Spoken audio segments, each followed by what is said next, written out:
भाजपा के पूर्व प्रदेश अध्यक्ष प्रोफेसर यदुनाथ पांडे ने गोड्डा में की press conference. Bharatiya Janata party के वरिष्ठ नेता, पूर्व झारखंड प्रदेश अध्यक्ष एवं पूर्व सांसद प्रोफेसर यदुनाथ पांडे ने आज शुक्रवार सुबह 10 बजे किसान भवन में प्रेस कॉन्फ्रेंस की।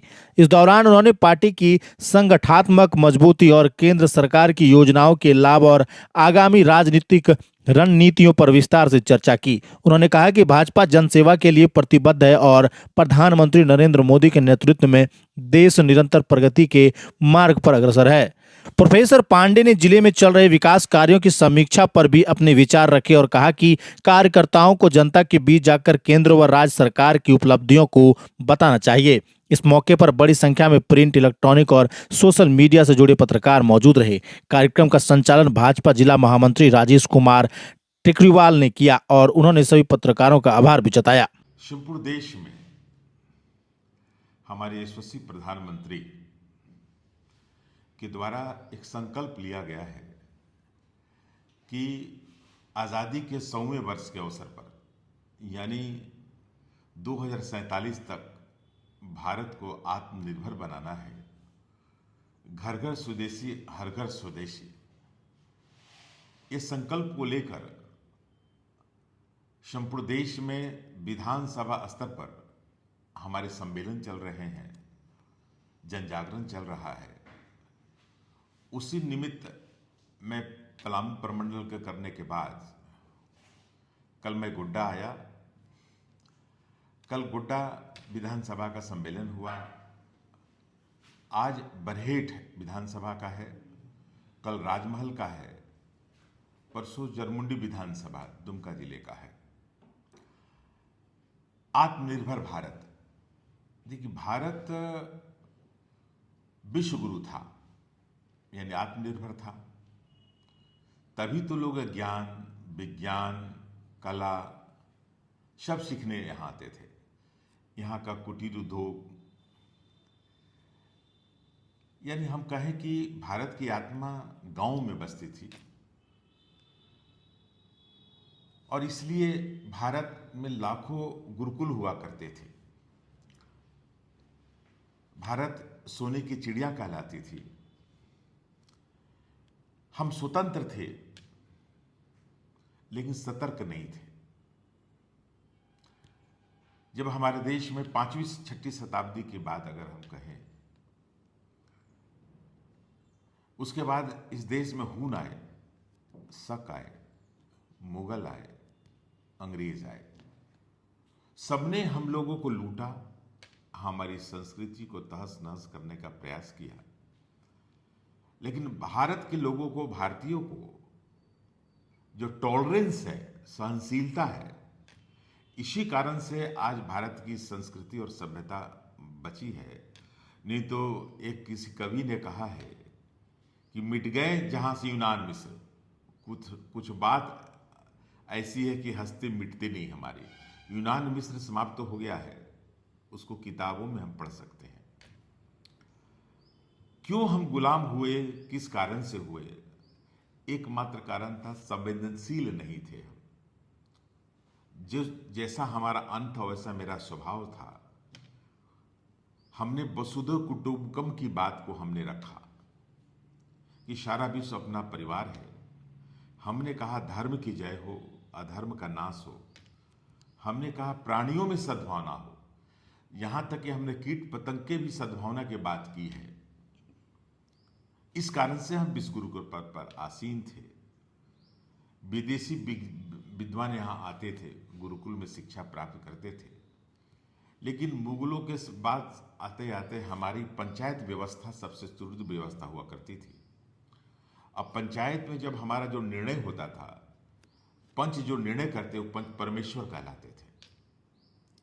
ये अंग्रेजों की देन है, थाना, पुलिस, कोर्ट, कचहरी। अगर यूं कहें तो अंग्रेजों ने अपनी सुरक्षा के लिए ये थाना, पुलिस, कोर्ट, कचहरी बनाया, क्योंकि जब वो क्रांतिकारियों से डरकर भागने वाले थे, सोचे कि मेरी रक्षा कौन करे, मेरी सुरक्षा कौन करेगा, मेरी बात कौन मनाएगा। आप सब जानते हैं 1885 में ए ह्यूम के द्वारा कांग्रेस की स्थापना हुई।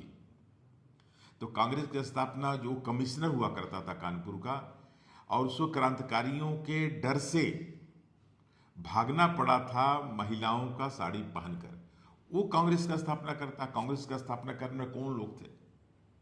हमारा मानना है कि कांग्रेस के लोग कभी लाठी खाए, जेल गए? हाँ, आगा खां पैलेस में 5 स्टार सुविधा का उन्होंने उपयोग किया है। किसी ने लाठी नहीं खाई। लाठी खाई लाला लाजपत राय ने, गोली खाई चंद्रशेखर आजाद ने, फांसी के फंदे पर चढ़े चंद्रशेखर भगत सिंह ने, जेल के तनाए से वीर सावरकर ने, ऐसे लोगों ने किया। तो इसलिए भारत को आत्मनिर्भर बनाना, स्वाभिमानी बनाना है। तो कोई भी समाज, कोई भी देश, कोई भी परिवार अगर अपने अतीत को याद करता है, वर्तमान को साथ लेता है, उसका भविष्य ठीक रहता है कि हमारा अतीत क्या था। तो भारत का अतीत गौरवशाली रहा है।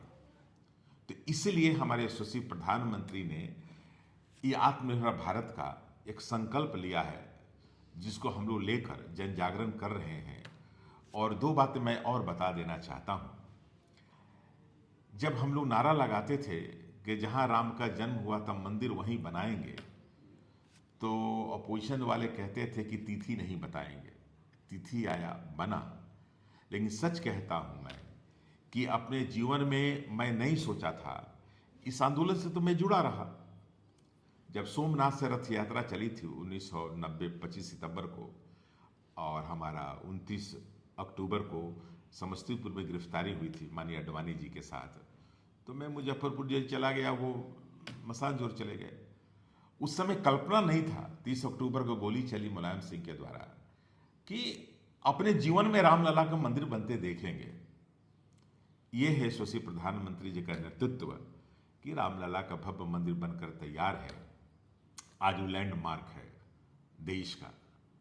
दूसरी बातें, जब भारतीय जनता पार्टी से जुड़े, संघ के संशोक रहे, बाल संशोक रहे 1964 63 64 के, तो एक नारा हम लोग लगाते थे, जहां हुए बलिदान मुखर्जी वह कश्मीर हमारा है, वो सारा का सारा है।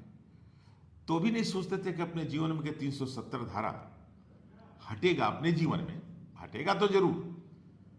लेकिन यह भी देखने को मिला यशस्वी प्रधानमंत्री के 11 वर्षों का नेतृत्व है। और मैं आत्मनिर्भर भारत इसलिए कहा कि इस देश में हैजा भी आया, प्लेग भी आया, चेचक भी आया, और बरसों लग गए वैक्सीन बनाने में, 9 बरस, 10 बरस, 11 बरस।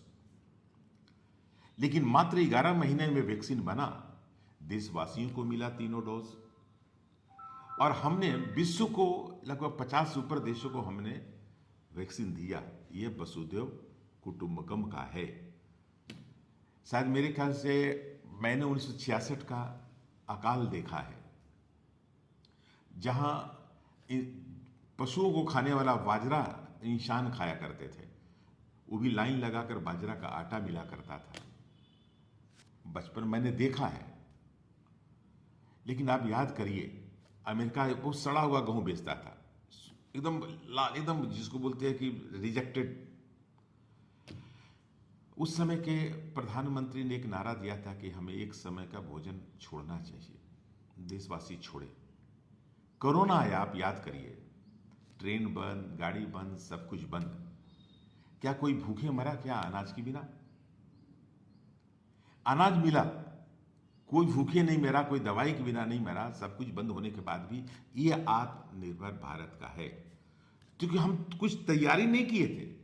ऐसी बीमारी आई जिसकी कोई माने, मेरी बेटी तो खुद डॉक्टर है, और लगभग वो 8-10 घंटा तक हटती थी, वायल हो जाती थी, छोड़ नहीं सकते थे। डॉक्टर को, सुपर को जितना इनका योगदान रहा, आप सोच लीजिए, एक ऐसी बीमारी जिसके वजह से क्या तैयारी करना पता नहीं, फिर भी हम लोग बहुत जल्द उसको किट बना लिए, सारा कुछ बना लिए।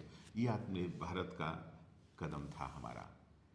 तो आज 11 वर्षों में नरेंद्र भाई मोदी जी ने जो लगभग 125 योजनाएं तैयार की है, जो दीनदयाल उपाध्याय जो हमारे हैं, जिनका कहना था अंतिम पैदान पर जो व्यक्ति बैठा है उसको मुख्य धारा में लाने के लिए हर हाथ को काम, हर खेत को पानी, उसी दृष्टिकोण से हमारे प्रधानमंत्री चल रहे हैं। और हर हाथ को, हर खेत को पानी मिल रहा है, और देश चौथी अर्थव्यवस्था में आ गया है। और मुझे पूर्ण विश्वास है कि ये जो जनजागरण चल रहा है, भारतीय जनता पार्टी के कार्यकर्ता जो लगे हुए हैं, आने वाले समय में प्रथम आने में कोई दिक्कत नहीं होने वाला है। इसलिए कि 1947 का हमारा टारगेट है, लक्ष्य है हमारा। भारतीय जनता पार्टी ने लक्ष्य तय किया है 2047 है ना, कि पुनः हमको विश्व गुरु के पद पर आसीन होना।